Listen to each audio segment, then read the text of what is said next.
by utility companies, through utility companies. To make an application, this is a bit that I initially found quite misleading. You fill in one application form, and through that form you should get advice of what grants and funds you would be eligible for. But when you go on the website, it gives you a list of about 6 or 7 different forms for each different utility company in this case. But if you fill one of them in, they will look at what other funds you're in. So that's just there's only one form there. There's multiple ones, but it's a gateway to all the It's a gateway to all the others. Yeah. In terms of who can access it, I mean, there's going to be different eligibility for different schemes.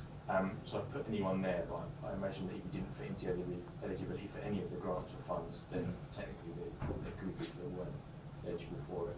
How can people access it? You just fill in an application form, and you can even do that paper-based by printing it off. You can request a form from them, they'll send you one out in the post. Or you can fill out an online form, and then from there, you're either applying for a scheme or you'll be allocated to a scheme, or share a scheme you can make an application for. When might this service be useful? Basically, if you're suffering financial hardship, I think particularly if you've got debt with a EDF or the other utility companies. Fantastic. Have you guys heard of Charis before? No.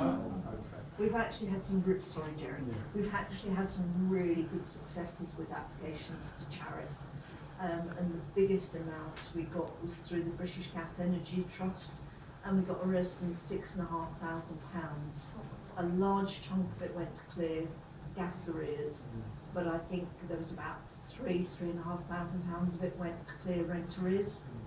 It was a really unusual situation, but it was just fabulous, the amount of money we got from them for this resident, and the difference it made to their lives was significant.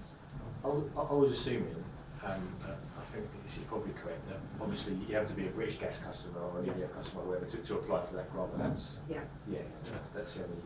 So I just put that in because they do grants across a wide range of providers. You're probably, or your residents more likely to access them through either going on to somewhere like Turn to Us or contacting their utility provider themselves, because they just administer it. So, like, for example, if someone had a debt with British Gas, EDF, one of the big energy companies,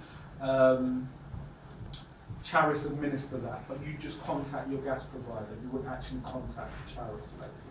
But that would just put this so people have a knowledge of what Charis do. But really, if someone's got utility arrears or it's being sort of managed by Charis, the person would generally contact that organisation directly.